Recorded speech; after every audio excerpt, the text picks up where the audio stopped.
আমার উত্তর মিরার গোয়ালঘরটা কি হচ্ছে ওরা গোয়ালঘর ও একেবারে সাফা করে দিছে একসে খালি গোয়ালঘর না আপনার ওই যে মুরগির খামার ছিল পিছনে ডিম দিত নিয়মিত একটা ডিমও নাই সব উঠে চলে গেছে কাউ কিছু রাহের নাই এই জায়গায় একটা গাছ ছিল তেঁতুল গাছ আপনি আছেন আপনার তেঁতুল গাছের হিসাব লইয়ে ওরা যে বোমাটা মারছে আপনার আর কি বোমা ওগো বোমায় গাছের একেবারে গুড়া শুদ্ধ শিকড় শুদ্ধ উঠে চলে গেছে একটু সাবধানে বুঝছেন মানুষের সাথে ঝগড়া হবে আমি কত বুঝাইছি যে একটু সমঝোতায় আসেন এত ঝগড়াঝাটির দরকার নাই কে ডাসন নে কার এখন অপমান করিস না এখন কি কি হরমো এটা আমার একটু বুঝা তোরা শান্ত না হ্যাঁ নান্টু রাব্বা আমার ভ্যানিটি ব্যাগ তালাশ করে পাই না আসেন তুই একটু তাড়াতাড়ি কোথায় যে গেল ঘরবাড়ি উঠে চলে যে ও আছে ভ্যানিটি ব্যাগ লইয়া মাতারি দেখছো আমার ঘর বাড়ি নাই ও ভ্যানিটি ব্যাগ তালাশ করতে ইচ্ছা আমার কাছে মেজাজটা কেমন লাগে আপনাদের আর কি বলবো আমি তো তেমন কোনো ঝগড়াই করি না আপনারা আগে পরে দেখছেন আমি সবসময় একটু নিরিবিলি থাকতে পছন্দ করি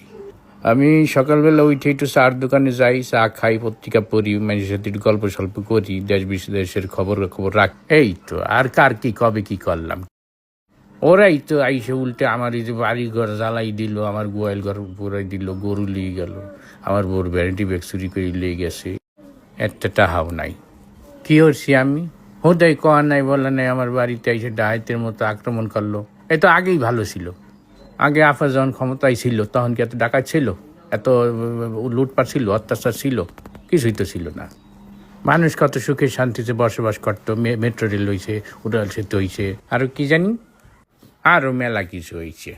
এমন সুনামধন্য একটা সরকারি জোর করে গদিতে নামিয়ে পোলাপান যে আন্দোলন করে কি হর্ষেটা কি ওরা কি হরবার পারলো 20,000 টাকা দিয়ে ছাগল কিনছিলাম যে পালবো কুরবানির সময় বেশি দাম দিয়ে আবার বেচবো ছাগল কাটাও লেগে গেছে কিছু করার নাই মুরব্বীরা একটা কথা বলতেন সেটা হইলো ওই যে যায় তার মতো আর পাওয়া যায় না যারা সামনে আসে তারা আরো বড় খারাপ আরো বেশি খারাপ কাজ করে আর কি বলবো আমার মতো ভালো মানুষের এই সমাজে কোনো দাম নাই